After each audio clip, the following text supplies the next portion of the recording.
नमस्कार. आता आपण खांब शिकणार आहोत. अगोदर साखळी घालून घेतली पाहिजे.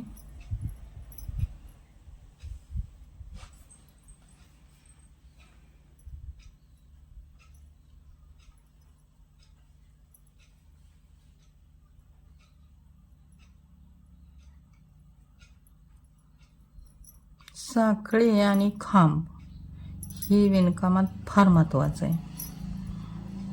त्यामुळं साखळी आणि खांब प्रॅक्टिस करणं गरजेचं आहे.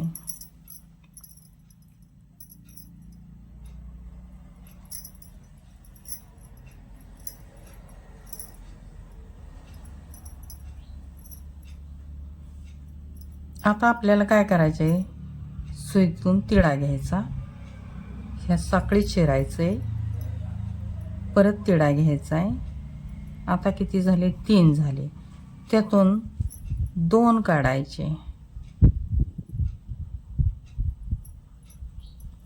आणि परत 2 काढायचे, असं करायचे. आता परत तिळा घ्यायचा पूर्ण खांब तयार करायला. साखळीत जायचं,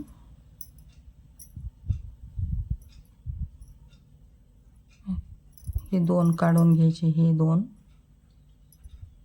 2 शिल्लक राहिली ती परत तिळा घेऊन काढून घ्यायचे. अशा प्रकारे असा मोठा खांब होतो. प्रत्येक वेळी तिळा घ्यायचा, साखळीत शिरायचं, साखळीतून काढून घ्यायचं, 2 काढायचे, 2 परत काढायचे तिळा घेऊन.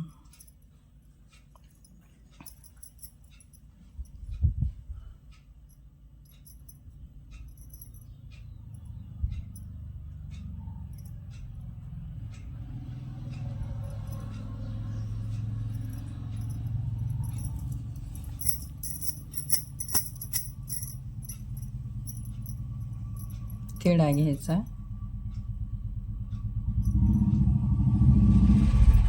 साखळीत जायचं, 2 काढून घ्यायचे आणि तिळा घेऊन परत 2 काढून घ्यायचे.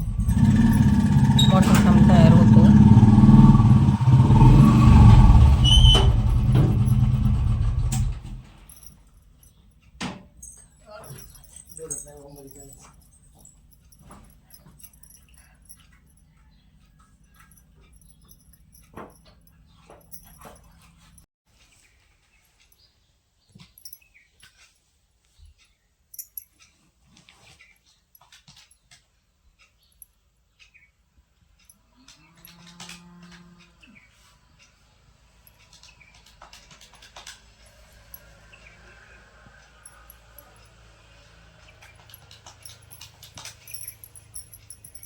अशा प्रकारे खांब तयार होतो.